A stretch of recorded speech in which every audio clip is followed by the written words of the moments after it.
Hey y'all! It's me.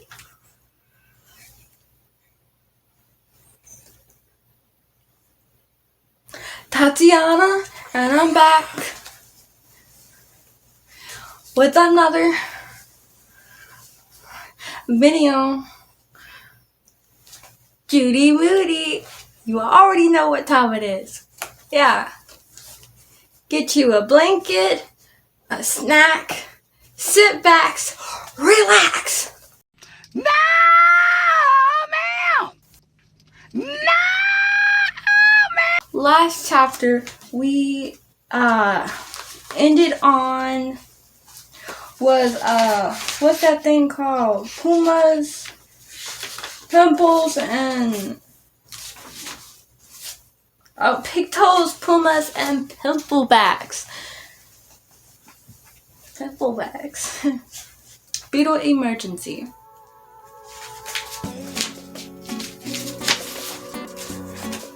Are you ready for this?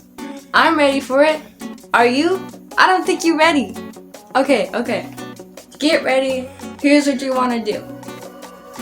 You want to rise up. You want to stand up. You want to breathe for 3 seconds. Now stop. Now breathe. Now you want to raise your left arm. And you want to raise your right arm. And you want to crisscross. Hey! By now, you should be feeling more relaxed, more energized, more fresh. Cause we all cool cats over here, right? I'm a cool cat. You're a cool cat. Your mama's a cool cat. Your dad's a cool cat. Your best friend's a cool cat. 6.5 hours later. Your uncle cool cats. Your aunt cool cats. We just a cool cat family, right? Right. Alright. Okay. I know you're tired of my playing.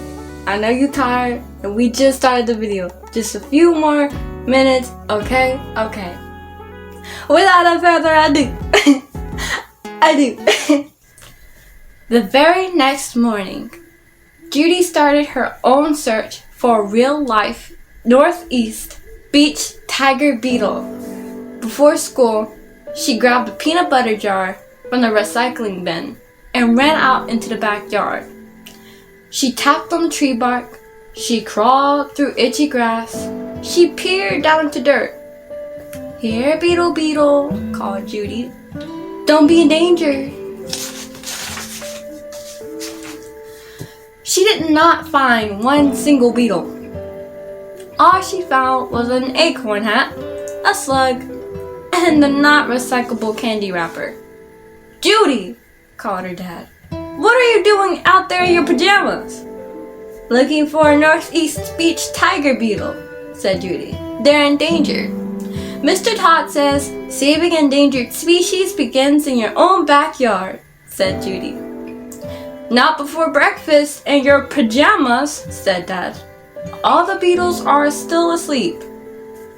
At school that day, Judy searched for a picture of her beetle and a few facts. She looked in the dictionary, she looked in the encyclopedia, she looked in bug books. She even looked on the computer. Still no luck. Most of the beetles in the computer were the John Lennon and Paul McCartney kind of beetles. What y'all know about the Beatles? I know nothing about the Beatles. Only like one or two songs. The next day was Saturday. Frank Pearl called Judy. Pause. I had a teacher back in middle school that was crazy about the Beatles. Actually, he was my, 7th grade? Yeah, he was my 7th grade teacher.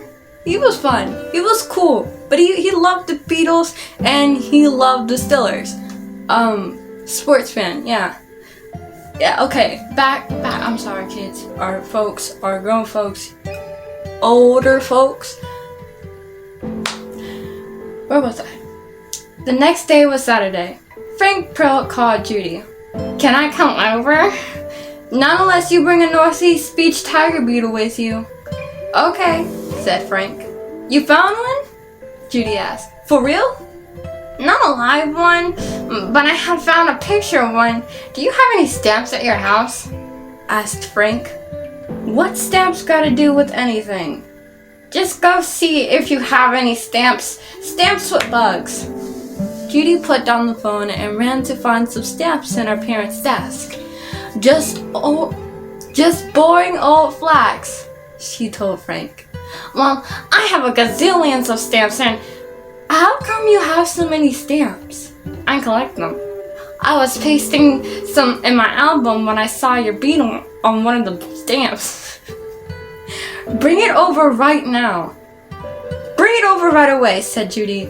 Tell your mom it's an emergency. Half an hour later, Frank rang the doorbell. Finally, said Judy, pulling him into the living room.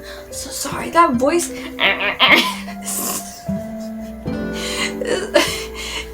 It's funny, but it's kind of hard to do when you're not used to it. Frank put his stamp album on the coffee table and opened it up. He turned to the insects and spiders page. Look at all the beetles, said Frank. That's a lady beetle. Those are good luck. There's a dung beetle, a Hercules beetle, and a spotted water beetle, even an elderberry longhorn beetle. No, Hercules beetle. Hercules. You mean Hercules? Grows like Hercules. Honey, you mean Hercules. Which one is it? Judy shrieked. Frank pointed to a beetle with a shiny green head and eyes like aliens. It says an aliens, but aliens. Printed below the beetle, it said, Cincidella dorsalis dorsalis. Dorsalis dorsalis. That's not a Northeast Beach tiger beetle, said Judy. It's some kind of Cinderella beetle. It's Latin, said Frank. Latin? Don't they have any beetles that speak English? Read what it says underneath. Northeast Beach tiger beetle, found along sandy beaches and the Chesapeake Bay areas of Virginia. Endangered by changes in habitat, human population, shoreline development, and erosion. You'll learn about that in science, kids. My beetle's a beach bum. Thanks a million gazillion, Frank. Now I can work on my report. First, I'll draw a picture for the cover. Want some help? Asked Frank. Sure, said Judy. You could put the caps back on the markers. I don't know if she was doing him wrong like that, but Judy drew many-legged Northeast Beach tiger beetles all over the cover of her report. Make sure they have biting mouth parts, said Frank. And wings. Oh yeah, said Judy. Can I help color them in? Asked Frank. Okay, thanks. Okay, nah, she wasn't being. Judy said. Did you already draw your cover for the monkey face mussel? Yeah, said Frank. It's a seashell with bumps on it that looks like a monkey's face. No lie. You can see eyes, ears, and everything. I got to see that, said Judy. She printed the title of her report in all capitals. Save the Northeast Beach tiger beetle. Hooray, said Judy. Double cool, said Frank. Just as she finished her cover, Stink came into the room and looked at Judy's drawing. Why did you draw a fat flying football all over your report? No, he said, why did you draw fat flying footballs all over your report?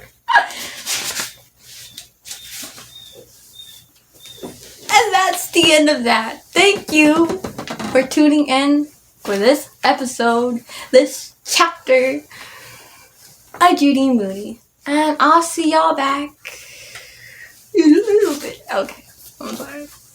I'll see y'all next time. Thank you.